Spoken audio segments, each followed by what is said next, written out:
And may I record, may I film you? I have a question for you. Some people have objection to being filmed. Is everybody okay if I put it up? Eventually I will put it up on YouTube. On the ICSS channel. Okay. Then can you be on one side because I have to, this camera is wide angle. Where do you want me to go? Next to him is probably Maybe next to me. Okay, but after I ask my question, I'll... Okay, that's fine. I'll keep it away from you. Okay, go ahead. What really struck me was the question of education, because something that maybe is talked about more than I know, but obviously there's a very thought-out process to de-educate the population so that people who are presently in the public school system, and particularly, clearly it's a class thing in poor areas, are not getting educated, are not learning to read. So, I don't know, just maybe to talk about that a little more. And I think your suggestion that we set up institutions ourselves, like reading, let's say literacy circle, programs or what, that we would set it up so that the education would be quite different than what people get in school is a great idea. Yeah, okay. Could I ask people just give your name before you comment? No, sorry. Yeah, I'm Steve. Thanks for your presentation. I have a question, but first, I have a book, the title is Less is More. Also, I've heard it said that there are trillions of dollars of oil and coal still left in the ground, and the corporations, they don't want it to go to waste. Yeah. Also, about a year ago, I went to a lecture up at UC Berkeley by a man who was touted as the world's greatest authority on fisheries and the oceans. His name was Dr. David Pauling. At the end of his talk, which was great, I asked him what was his prediction for the future of oceans. And he said, well, because of the acidification problem where the oceans absorb carbon dioxide, they're maxed out, and now they are becoming totally acidified. And within about 70 or 80 years, fish that we take for granted will be rare, and in 100 years, the way we're going, the oceans will be devoid of life. So these are really terrible signs. And also, I'd like your analysis of the report that just came out 3 or 4 days ago by the scientists who say we only have 12 years to avert major environmental chaos.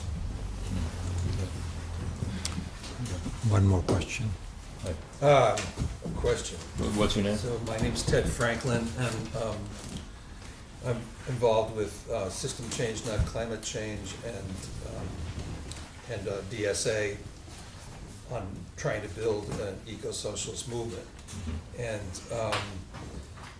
one of the questions that keeps coming up is how to constitute the class. I think you used that phrase. And I heard you on a podcast that talking with Eric Mann from LA about the way in which the class struggle is no longer, at least in this country, typically constituted as a battle at the workplace in a factory setting where the proletariat is molded into a group of people who struggle together and therefore can move to the socialist perspective. And I'm interested in your thoughts about that, hearing more about that. Yeah.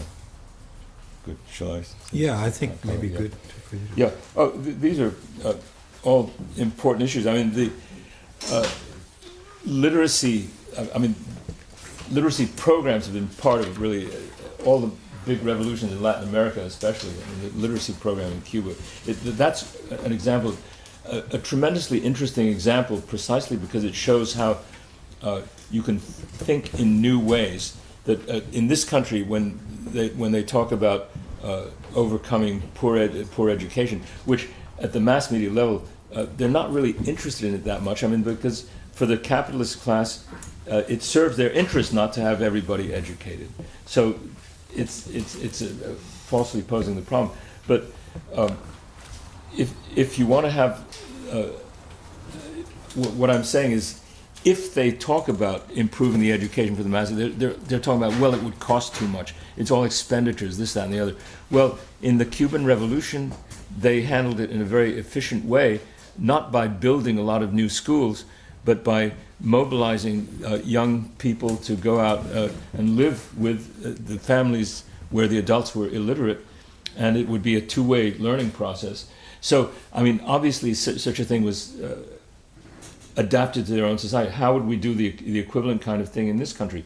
But I think this might be something that we could learn from, maybe at a local level. I mean, that people who go through basic education know enough to read, and well, you see, I mean, there's a different kind of problem also. I mean, I haven't really thought this through in direct context of these discussions, but what gets in the way of literacy now is not so much that people have never been to school as the fact that they've become sort of dependent on these fleeting sort of sources of information, or whether it's television or whether it's devices, which they may have sort of enough literacy to recognize the basic words, but they don't have the patience or the concentration to really think about what they're reading and to develop theoretical things.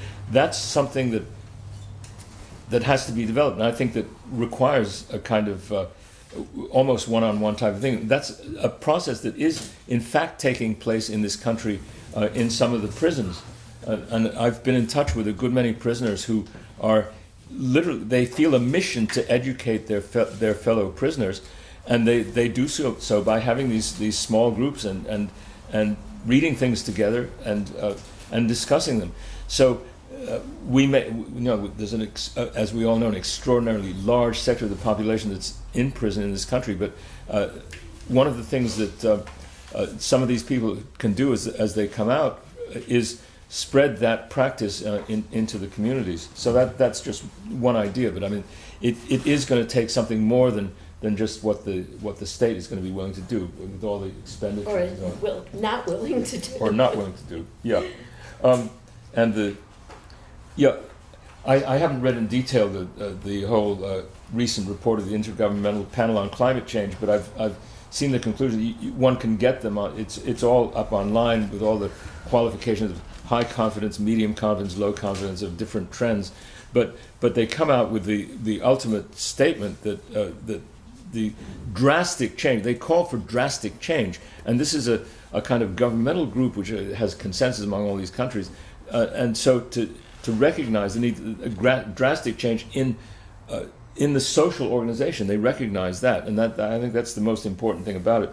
But one could go into the details. And the thing of, when you spoke of how the fossil fuel companies regard as wasteful what's left in the ground, I remember this reminded me instantly of in my political theory readings, John Locke, the great sort of father of the thinking of the U.S. Constitution. He spoke of forests as being waste because they weren't being used. All they were just sort of standing there. They were obstacles to being sort of cut down so that you could have civilization. And so this kind of notion that a natural resource that's not being used is being wasted. That's a kind of a dramatic illustration of how unfounded such an approach is. That what is it? Keep the oil in the soil, keep the coal in the hole. I mean, in my discussion of technology, I speak explicitly of how certain technologies have to be abandoned or not gone into, and in the same way, certain deposits of raw materials have to be not used in the way that we think of it. I mean, if you think of the energy in oil and the millennia, the millions and tens of millions of years that was required to produce it, and how quickly it's used up, there's no sense of balance there. So So again, it's a question of thinking in different ways about this and thinking, you know, what is this actually for? And I mean, so the less is more philosophy is definitely appropriate to this. And now, how to form the class? I mean, that gets back to my whole thing. I don't know if I can. Maybe we should go around and have some more, and then try to synthesize, because other of you may have some ideas about this process, and I can maybe sum up at the end. That's okay. So your question will be answered later. How about you? Well, this probably speaks to that question, but in a specific way. What's your name? My name is Bonnie Lockhart, and today, as almost always, when I go to hear a really exciting articulation of what we need and where we are, which I thank you for, I really found it exciting, which is to say, it put into words what I'm feeling myself. But I'm so troubled by who's here, and I'm so troubled by the lack of women. And every eco-socialist project that I've tried to put together, it makes me feel terrible. And when the last part that you were speaking of, when we have to make an inclusive democratic process that involves everyone in speaking about what's needed, the obstacles to that, of sexism and racism, which is another completely troubling aspect of who's having these conversations, at least in my experience, the dismantling of those obstacles is so daunting to me. It's almost as daunting as the 12 years to save human life and any other life forms that we. It's very daunting to me. So anything you can say on that, I would appreciate. So 2 more questions. Yeah, my name is Aria, and you mentioned the monthly review, but I was wondering if there are any websites that you can suggest that we go to periodically that express your point of view. That's one question. And then the other question is, you know, I have like the Green Voter Guide here, which seems like might be a good starting off point, you know, and I was wondering what you would suggest we urge these people, like how an approach, how to combine the two, starting with the green side. Green Side, it's called? No, this is just the Green Voter Guide. The Green Voter It's Guide. put out by the Green Party. Oh, I see, okay. For Alameda County. Alameda County, right. Yeah. Norma? My name's Norma. I do Peace and Freedom Party because it's explicitly for socialism, which many people who are calling themselves socialists don't glom onto. They're not satisfied with it, and they won't get involved with supporting it and moving. David. Join Peace and Freedom Party. It's on the ballot, and it's for socialism explicitly. Do that. Earth is not a resource. The idea that we've been made to think so, of course, is to the advantage of our owners. Cuba has put out a very demonstrative explanation of how to govern. You know, that they get, and the United States freaks.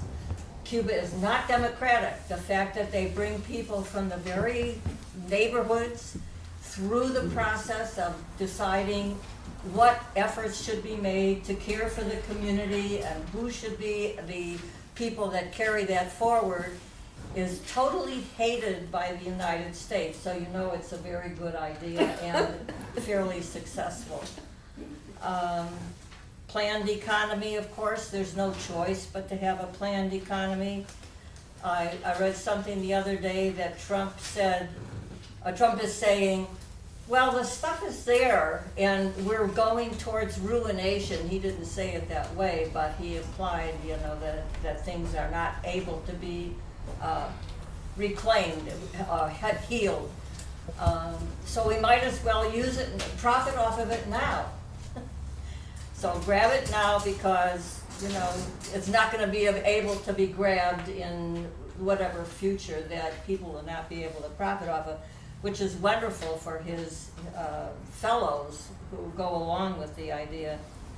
We have no choice but to preach over and over again. We keep having victories and the state keeps stealing them away from us. The first things that come to my mind, and there's endless lists of them, are Proposition 13, Costa-Hawkins, the big one, which makes it very evident how the state will ruin our victories, and that doesn't mean we shouldn't keep So on. vote Prop 10.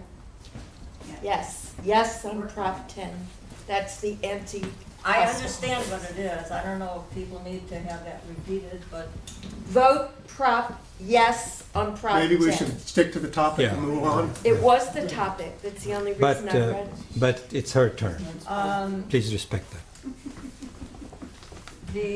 thank you, though. Alana. Huh? Alana. Alana, thanks.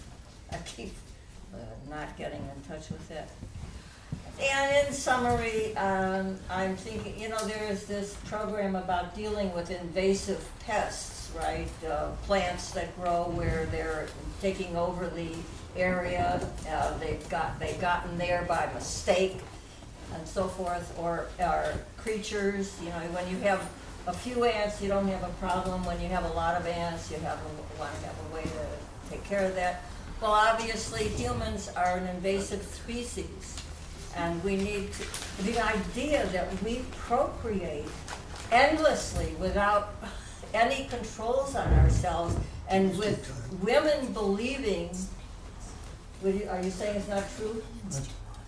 There's controls. There's all kinds of controls, but Norma, I think, limitlessly, please wrap it up.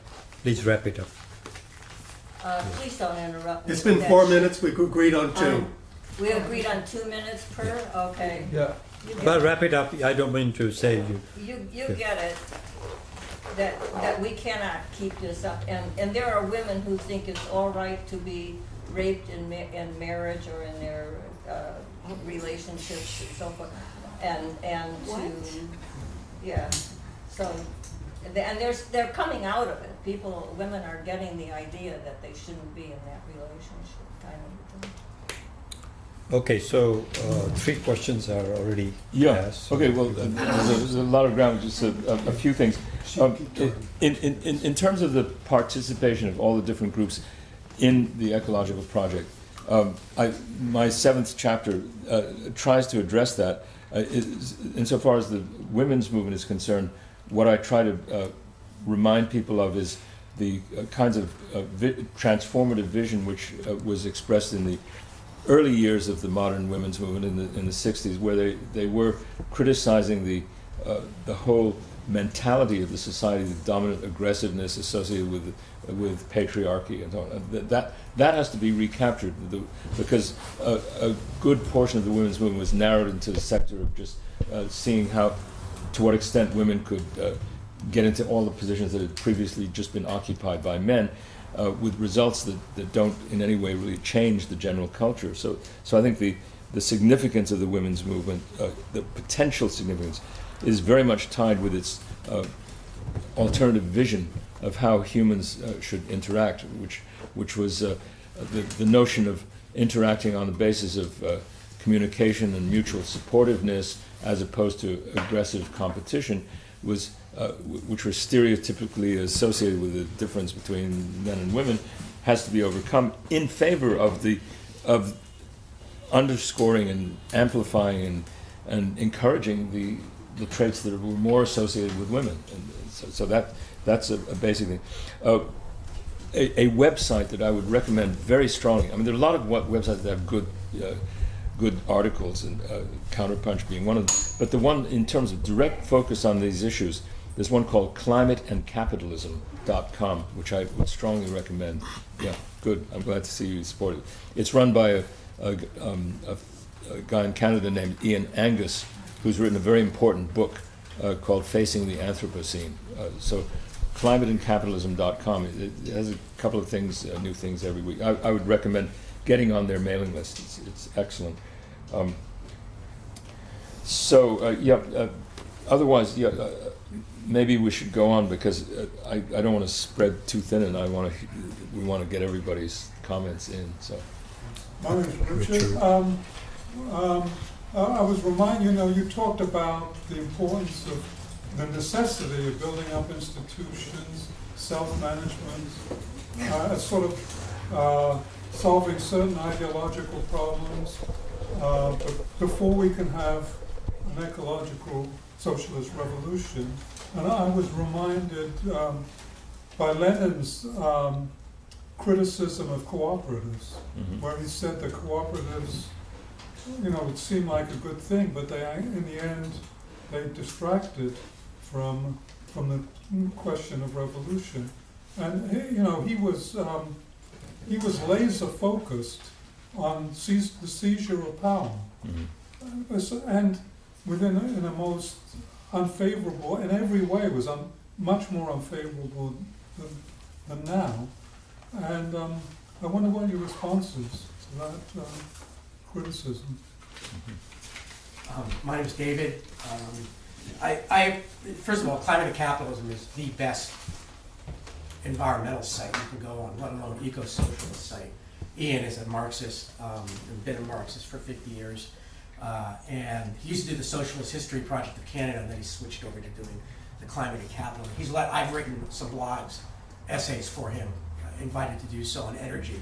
I worked in the energy industry for 25 years for PG&E as a power plant operator, and I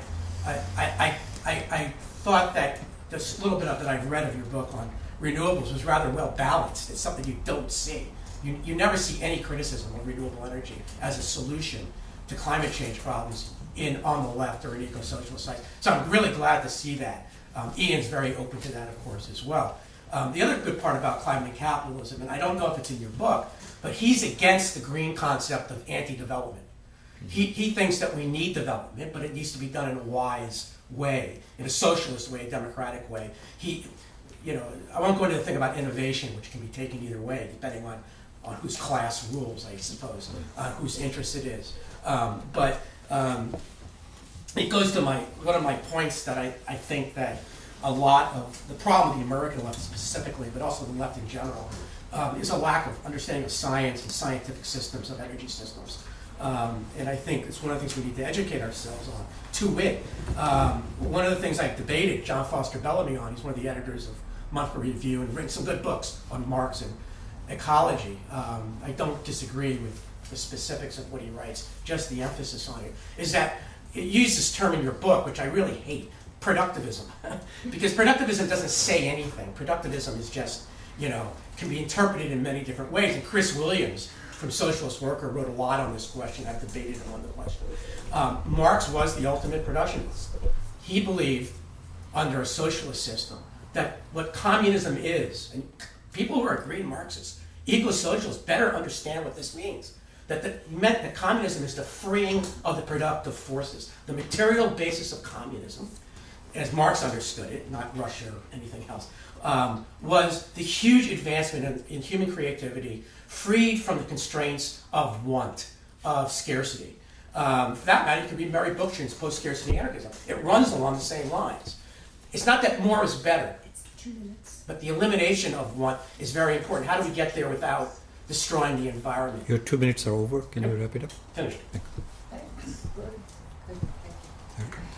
My name is Mary Ann, and I know some people in Asia, and so I went to their Facebook, and two of these people were having a great debate about the mining companies in the provinces and how this mining is destroying all the trees, and there's great floods because of the typhoon, and so on. And there was a great debate about that. What should they do in conservatism and I put a little note, sort of like leave it in the ground, and they said, yeah, that's great. You guys are, some wealthy world, and we need to, make a living here. And so anyway, I was just thinking, if you have any ideas, I was just thinking that it would be great if there was an ecologists here, it doesn't have to be some hot shot, but would like have pop-ups around the world, because they are Pop-ups, what do you mean by that? Pop-ups meaning, they like a group of people will travel around the world and just open up lectures and festivals and so on about environmental education, so that these questions, that these really, they love their city, they love their town, they love their world, but they're also very pressed economically. And these are people with the upper class who has the funding to, you know, like join the mining company and get well paid, or, you know, leave it in the ground and get nothing, you know. And the economic pressure is making them go against themselves because they know that, you know, the flooding is worse and by their minings and so on. So just pop up around the world, sort of a group of people just going around educating people that are doing environmental work in the third world. Yeah. Thank you. Can I go behind before I come to you, Luke? Thank you. My name is Marcia Feinland. I'm in the Peace and Freedom Party. I first just want to apologize for being late. I had a dead battery this morning. Also, we have Peace and Freedom voter guides I just put on the table.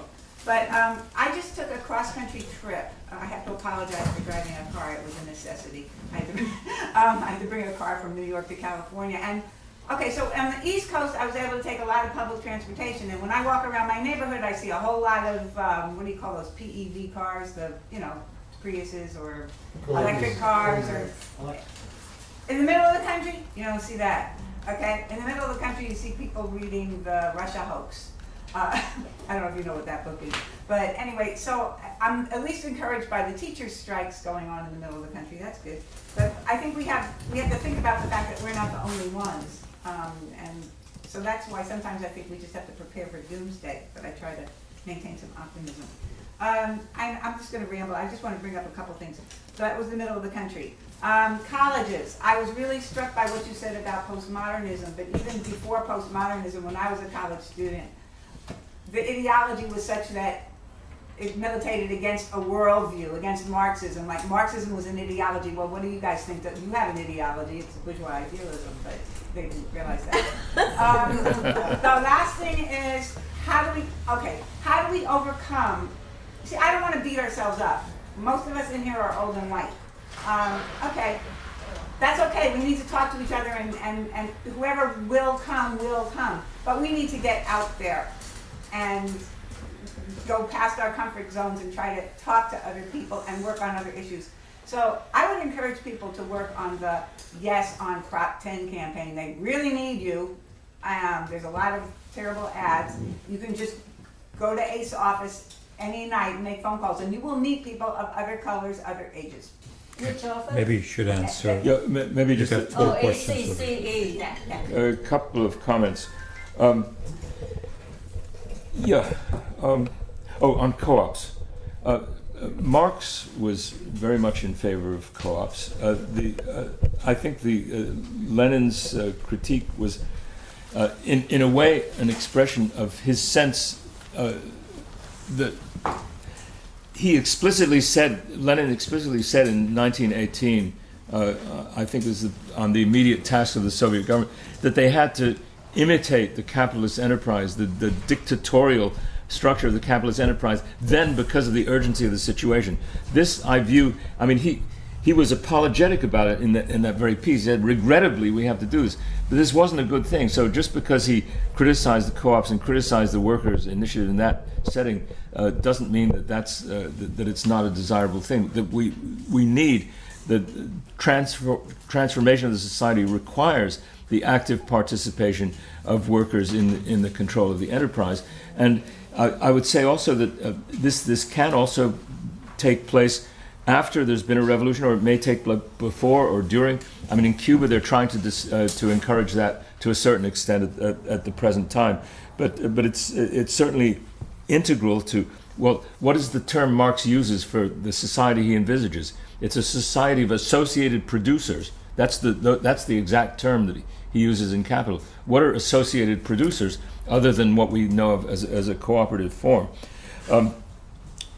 I appreciated David's comment about the importance of science and also the endorsement of the Climate and Capitalism website. And one thing I would say, though, about the productivism, of course it's a negative term for me also, but I question the definition of Marx as being productivist. He was describing capital.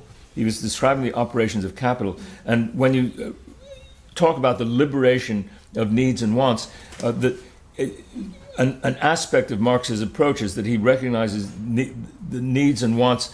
The definition of them is historically conditioned. It evolves. So when you have a society in which basic necessities are taken care of, you no longer have the drive to acquire more and more and more and more. That a lot, insofar as that drive exists in the general population and not just among the billionaires, it's an expression of insecurity. We need more because who knows what might happen. We need to put away a lot of money because we might have a huge health bill. Well, if you don't have to worry about a huge health bill, then you don't have this drive to always get more and more and more. So the productivism is something that I think is something that Marx also was trying to overcome. The other things, yes, I agree. So I think we can go on. My name is Mary. I'm also with the Peace and Freedom Party. One of the things that has struck me is many times, especially unions, will come out opposing measures that might be regarding the environmental protections because it can affect workers. And there's also, so I guess what I'm asking is how do you think workers can best organize around environmental issues, considering that sometimes their self-interest is contradictory to that. And also many workers, I mean the vast majority of workers in the United States right now are not in unions and are not organized. And so do you see any potential or methods to try to organize unorganized workers around eco-socialism? Lou? So besides the budding eco-socialist response... What's your name? I'm Lou. So the RAND Corporation is aware of the crisis, and so is the Pentagon. Mm-hmm. And then I've heard an analysis of the evolving politics of Silicon Valley as libertarianism. So they're against labor unions. They're for universal basic income. Basically, it's a dystopian... their idea for the bulk of humanity is here's a designer drug for this virtual reality game. So it's right out of it's right out of Brave New World and the dystopian science fiction of Philip K. Dick. That's an alternative that we're going to have to head off at the pass. Ron? I've got to read science fiction. Ron, I think you're next. Yeah, I'm Ron from News and Letters, and recently we engaged a new work by Saito on Karl Marx's Eco-Socialism. And I think he points in a direction, I think incorrectly, he doesn't, but he points in a direction of how to unite all these themes that were our discourses about grand narrative and intersectionality and for example, I'm against the grand narrative. I'm against a theory that subsumes the concrete, the lived experience of human beings as they strive to be free in their lived experience. And Saito's book goes back to the foundation of Marx's ecology in alienated labor, in one's lived experience, in one being alienated from your everyday life activity, whether in work or in your man-woman relations. In fact, man-woman is the most fundamental. So he has this concept that's not a grand narrative, but it's a philosophic concept of what it means to be human, to be free in one's everyday life activity that is both never changing and persisting through all the different forms of development, and yet it's open to the new. It never subsumes the new. It's a different kind of concept of what it means to be human. And I think that's the ground on which we can see ecology as a class question. And the question of innovation. And Marx talked about how innovation under capitalism is dead labor dominating living labor, is the machine dominating the human being. And all these questions we wouldn't have to project it so, it's such a, I don't wanna say glib, I don't wanna say like there's some kind of super intellectual concept that's gonna unite these things. How people intersect. If you're a black woman, Ron, please wrap it lesbian, the intersectionality will just add up. No, there's a different ground for projecting all these things that I think returns to Marxist philosophy. Yeah. Take these two. Yeah, quickly.